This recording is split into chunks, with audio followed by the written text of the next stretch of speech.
Hello बच्चों, let's read the question. What should be the angle between two plane mirrors so that whatever be the angle of incidence, the incident ray of the reflected ray from the two mirrors be parallel to each other. Here we have given four options.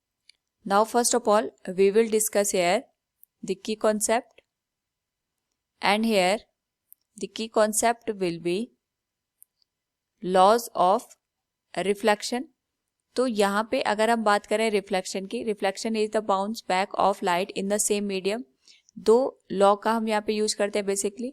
एक तो जो incident angle है उसकी value हमेशा reflected angle के बराबर आनी चाहिए. दूसरा, इंसिडेंट रे, रिफ्लेक्टेड रे और नॉर्मल तीनों एक ही प्लेन में हमेशा लाई करते हैं.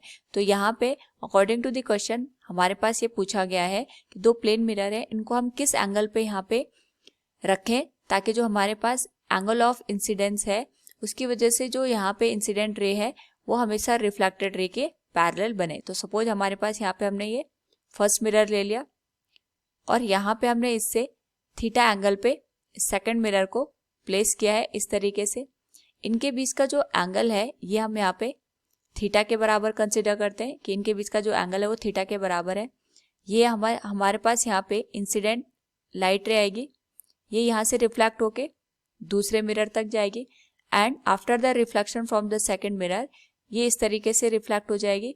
इसमें हम कह सकते हैं ये हमारे पास आ गई incident ray and this one is the reflected ray. तो दोनों जो लाइट रे हैं हमारे पास ये एक दूसरे के पैरेलल हैं. पैरेलल होने का मतलब ये हो गया इनके बीच का जो एंगल है या तो 0 डिग्री होगा या तो 180 डिग्री होगा.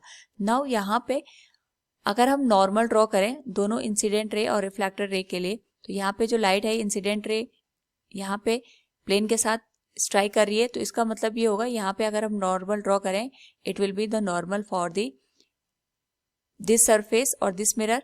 इसी तरीके से हम यहाँ पे एक और नॉर्मल ड्रॉ कर सकते हैं, it will be normal from the second surface. यहाँ पे अगर हम बात करें इंसिडेंट रे और नॉर्मल के बीच का एंगल θ1 है तो ये वाला एंगल भी θ1 हो जाएगा. यहाँ पे जो रिफ्लेक्टेड रे और नॉर्मल के बीच का एंगल है ये θ2 है, तो यहाँ पे ये वाला एंगल भी θ2 हो जाएगा क्योंकि वी नो दैट यहाँ पे जो इंसिडेंट एंगल है उसकी वैल्यू हमेशा रिफ्लेक्टेड एंगल के बराबर होती है. तो यहाँ पे अगर हम बात करें इन पॉइंट को कुछ नाम दे देते हैं. ये हो गया A point, this one is B और ये वाला जो पॉइंट है ये ओ हो गया and this one is S. तो जो हमारे पास यहाँ पे ट्रायंगल बन रहा है सबसे हम पहले हम बात करेंगे ट्रायंगल ओ ए बी की.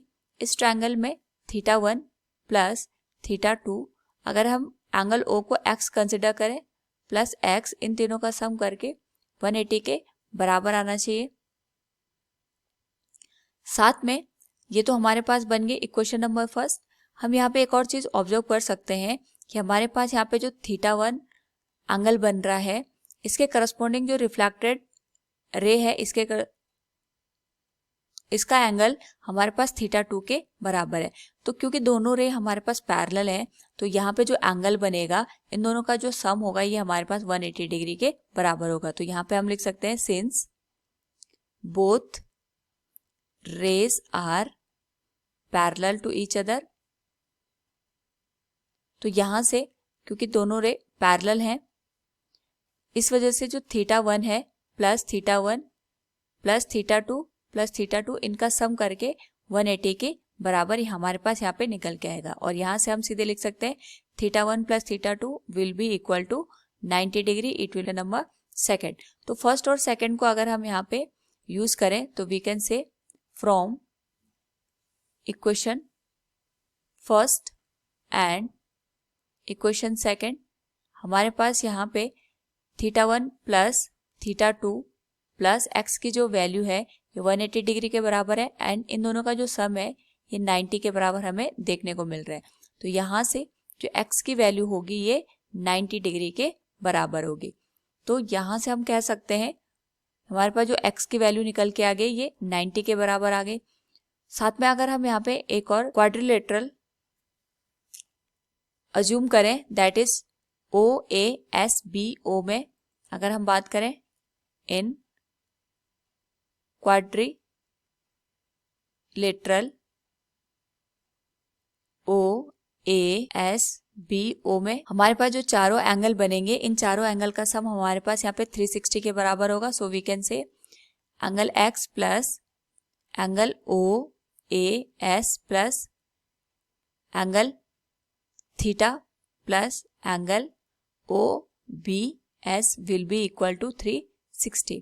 नाउ यहाँ पे फ्रॉम द डायग्राम अगर हम देखें तो जो ओ ए है ये हमारे पास फर्स्ट मिरर के साथ नॉर्मल बना रहे हैं। नॉर्मल का मतलब ये होगा ये पूरा जो एंगल होगा ये 90 डिग्री के बराबर होगा।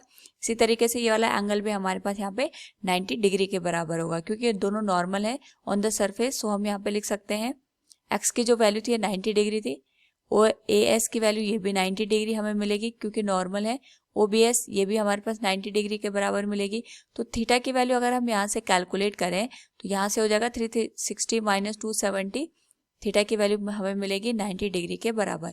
यानी अगर हम दो मिरर को 90 डिग्री पे प्लेस करें उस पर्टिकुलर केस में हमारे पास यहाँ पे जो रिफ्लेक्टेड रे है और इंसिडेंट रे है both will be parallel to each other. So from the given question we can say the angle between two given mirrors will be 90 degree. Option B will be the correct answer. Hope all you understood it. Thank you and best of luck.